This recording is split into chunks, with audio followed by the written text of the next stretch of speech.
Hey, good morning, everyone. This is Ferdbird the Nerd with another video game market report for you.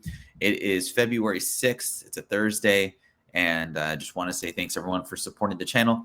Click that like button, subscribe, tell all your friends, and I'll get into it. I have a list of about 9 video games today.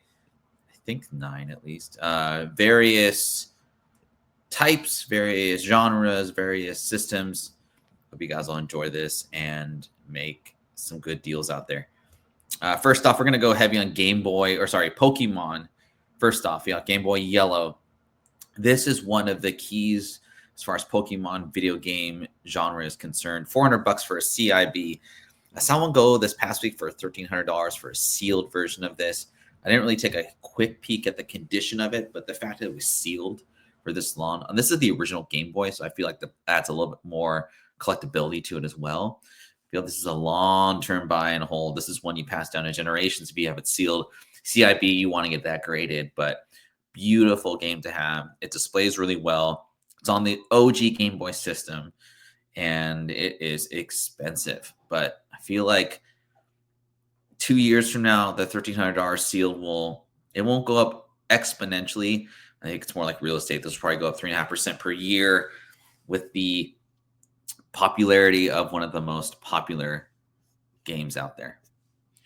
And kind of harping on this, if you don't have $1,300 to spend on a video game, which I do not personally, maybe soon, but I would say go with the strategy guides. Don't do magazines. Go with the strategy guides. These are not highly printed as much as magazines are, and it's really hard to get a nice grade. Fine grades are actually pretty acceptable for these Pokemon strategy guides. I think I saw an 8.5 go for asking for $450, which I wasn't shocked. I mean, these were heavily used by kids.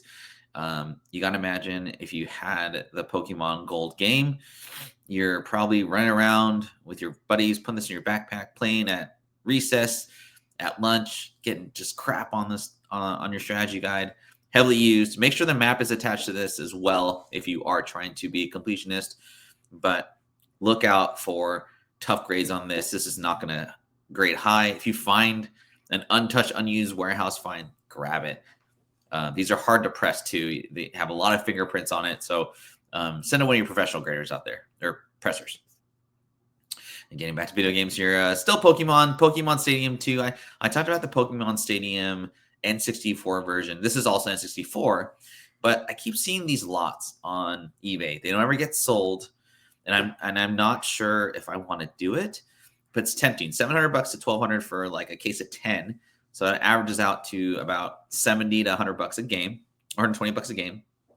But if you can get these in 9/8, they go for around $250 to $300. So you got to take into account, let's say you get for $70 a piece, $50 per game to get graded.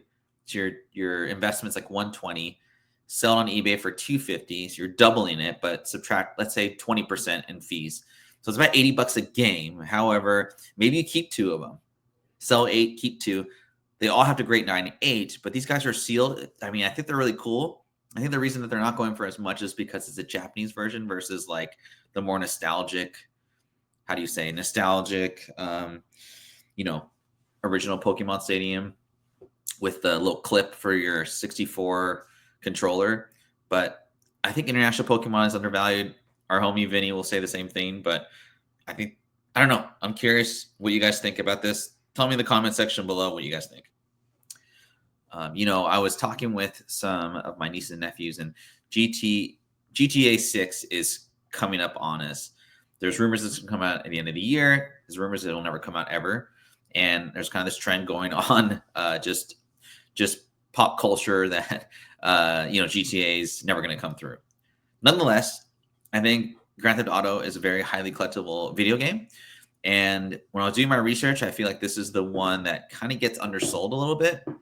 I think San Andreas is the more popular Grand Theft Auto because of the storyline and where it's located. But $300 for this first print.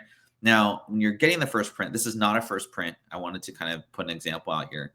You got to make sure, and this goes with all PS2 games, you have to make sure there's the top has kind of the description on the seal of what the game, and there's like that holographic sticker on the upper right where the PlayStation mark is. If you can get one that has the tag on the back, I think that's a really cool collectible to have. It hits on the nostalgia part of buying video games and having them, on the rack. But that might be tough to get. I wouldn't be mad at getting a sealed for 509.8. Again, this is one of your, it's a highly printed game.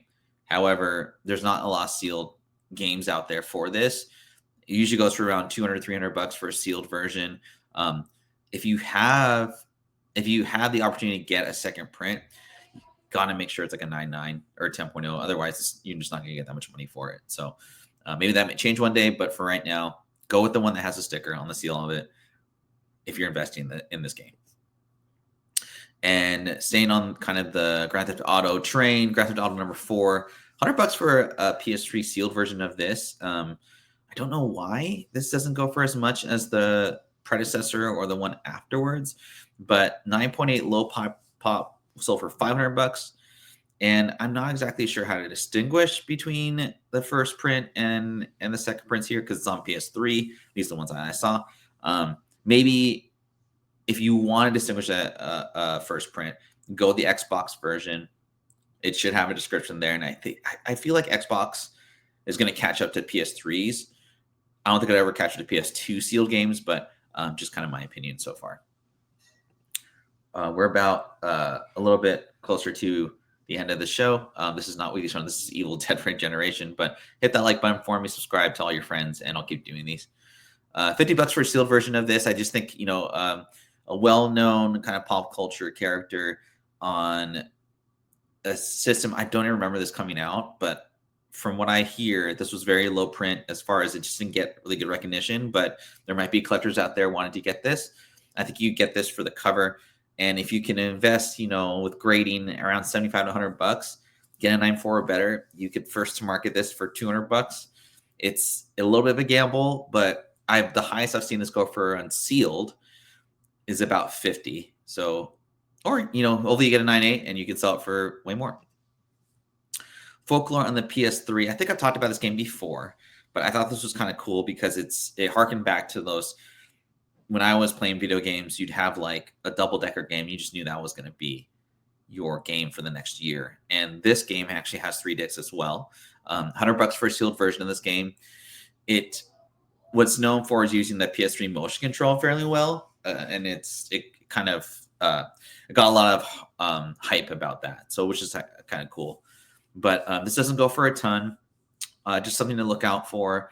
On like a Whatnot stream or something. I think this has potential, but on eBay, it just goes for a lot, which to me is odd because like if it goes for a lot on eBay, why wouldn't you grade it and get and try and sell it in a graded version? But I haven't seen that many graded sales of this. PS2 Beyond Echo Night. This kind of hits again that horror and low print sealed. It's an automatic win. Low print, from what I've read about this, $430 for a 9.8 and $300 for a sealed version. Now, if you are banking on trying to get this in a 9.8 for $300 in a sealed version, I would want to have this in my hands and I'd want to inspect it. I just want a 9.8 in this video game, I would just buy the 9.8. Spend the extra, maybe take a gamble at 200, but again, you're really going to want to see like what the look of it is. But $430 for a 9.8, there was multiple bids on that. So people were wanting that video game. And that ended, I think, a couple weeks ago. So horror is always going to be your top bill. In some cases, like if it's a pretty well-known game, you can try for a CIB, but obviously sealed is the way you want to go. And last but not least, this is the last game we're going to talk about today. I thought this was kind of cool. There was a remake in 2015, but didn't do very well. I could see this coming back again, just with the horror genre, and it's a cult classic movie. This is actually a sequel to the original theme from the 80s. Video games don't generally do very well, but I feel like this is a pretty cool cover. It's kind of like the Hard Boiled sequel, which was, I just talked about Stronghold, I think is what it's called. $300 for a 9.8 though. I could see this being revamped again because 10 years ago, that movie just flopped. But anyway, I hope you guys enjoyed the show. Click that like button, subscribe. We'll see you next time. I'm gonna do a magazine market report, I think in a day or so. So look out for those reports. We'll see you next time. Have a good week and take care.